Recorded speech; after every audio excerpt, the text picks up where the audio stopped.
देवों के देव महादेव के चरणों में प्रणाम करती हूँ, मेरा प्रणाम स्वीकार हो।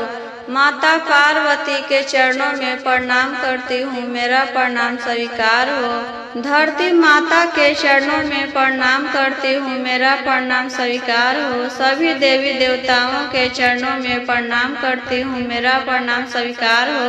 गुरु भाई बहनों के चरणों में प्रणाम करती हूँ, मेरा प्रणाम स्वीकार हो।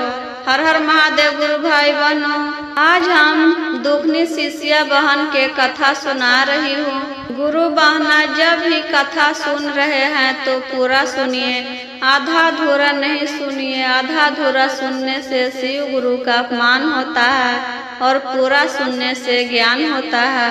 एक भाई और एक बहन थी, उसका माता पिता नहीं थे। बेटी के जन्म होते ही माँ मर गई थी। उसको तो जन्म लेते समय ही दुख आ गया था, क्योंकि उसकी माँ बचपन में ही मर गई थी। उसे दूध पिलाने वाला भी कोई नहीं था, इसीलिए उसका नाम दुखनी रखा जाता है। दुखनी के एक भाई था, वही पाल पोस कर बड़ा किया। दुखनी बचपन से ही शिव चर्चा के बहुत पूजा करती थी, रोज शिव चर्चा में जाती थी। दुखनी के भाई बड़ा था, इसलिए उसका शादी हो गया। घर में भाभी आई। दुखनी शिव गुरु के नाम लेती रहती थी तो उसकी भाभी बहुत देख देख कर जलती थी। कुछ दिन के बाद उसकी भाभी अपने पति से कह करके अपने ही आसपास के गांव में एक गरीब घर में शादी करवा दी। दुखनी किसी भी तरह करके अपना कमाती खाती थी। वह बेचारी नैहर में भी दुखी थी और ससुराल में गई तो वहाँ भी वह दुखी ही रही। दुखनी के भाभी के एक लड़का जन्म होता है। दुखनी जब एक दिन शिव चर्चा में जा रही थी गुरु बहना, तो एक औरत कहती है, शिष्या बहन, तुम्हारा भतीजा जन्म लिया है, तुम देखने नहीं गई? नजदीके के गांव में थी, इसलिए वह औरत जान रही थी। दुखनी को यह बात पता नहीं था। वह भतीजा के खबर सुन के बहुत खुश हुई, तो उससे रहा नहीं गया। वह अपने नैहर चली गई। अपने भाभी से कहती है, किधर मेरा भतीजा है, तनी दिखाइए तो हम देखने आए हैं। उसकी भाभी बच्चा को छुपा देती है गुरु बहना, अपनी ननद को नहीं दिखाती है। कहती है, हाँ बउआ को देखने आए हैं कि नजर लगाने आई है? मेरा बेटा को नजर लग जाएगा, हम नहीं दिखाएंगे। वहाँ से दुखनी बेचारी चली जाती है। उसकी भाभी उसको खाना भी नहीं खिलाती है दीदी, पानी तक भी नहीं पिलाती है। दुखनी पैदा लाई थी तो उसको बहुत जोर से भूख लगा था। उस समय खेसारी बूट का दिन था दीदी, तो वह अपने खेत में जाकर बैठ गई और साग खोट खोट कर खाने लगी और रो रही थी कि घर जाकर अपने सास ससुर और पति से क्या कहेंगे। भतीजा को देखने गए तो भाभी नहीं दिखाई, भगा दी। नैहर के शिकायत करेंगे सोच रही थी बैठकर और रो रही थी। उधर से उसका भाई आ रहा था। अपनी बहन को देखकर पूछता है, दुखनी बहन यहाँ क्या कर रही हो, चलो घर चलो।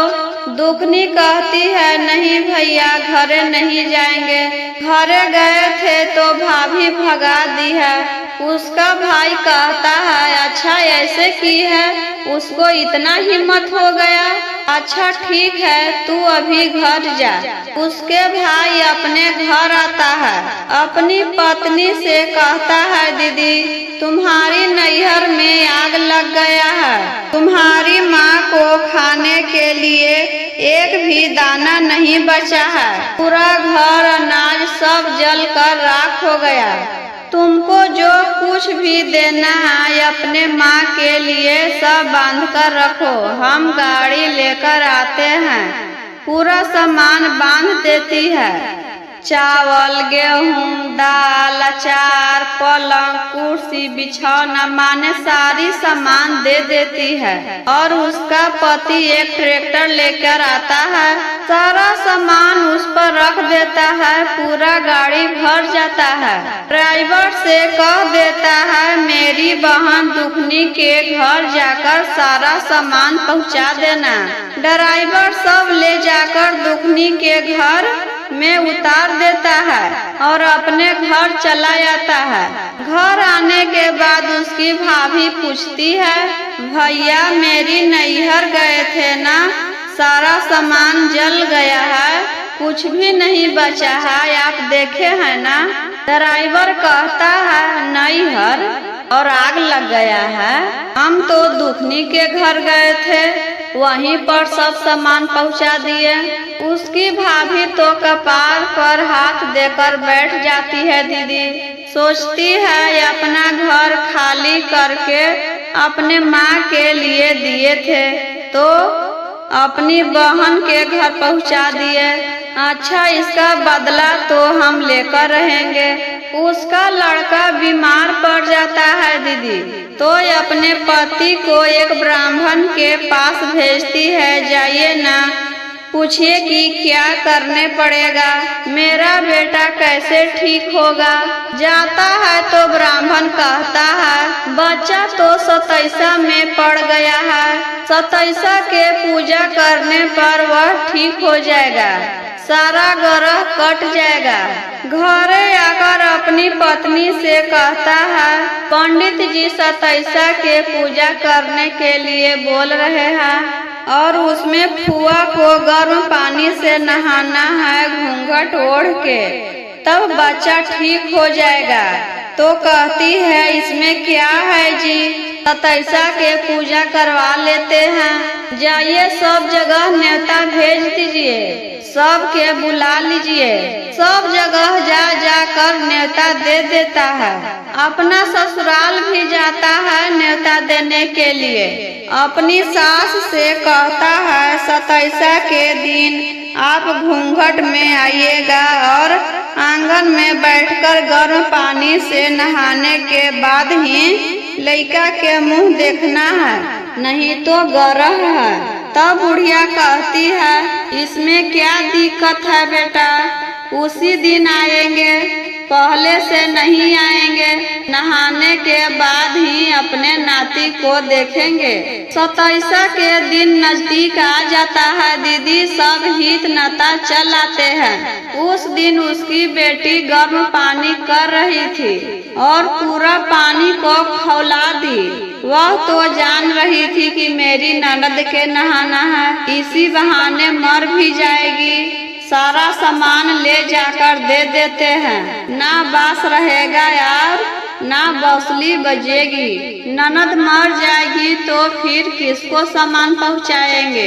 तभी उधर से उसकी माँ आती है घूंघट में, वह तो सोचती है कि यह ननद है, आंगन में बैठा देती है, पूरा पानी खौला के उसके ऊपर डाल देती है। उसकी माँ तो खूब चिल्लाने लगी दीदी, पूरा शरीर में फोड़ा फोड़ा हो गया था और चिल्लाते चिल्लाते मर गई। उसकी भाभी तो पूरा खुश हो रही थी, चलो बला टड़ी। घूंघट उघार के देखती है तो ये तो मेरी माँ है, आपने तो कहा था कि फुआ को बैठना है, इसलिए इतना पानी खौला दिया था, और पूरा रोने लगी। उसका पति कहता है मेरी बहन होती तो इतना गर्म पानी डालती, इतना गर्म पानी डालने से वह नहीं मरती, इसलिए तो तुमसे झूठ बोला।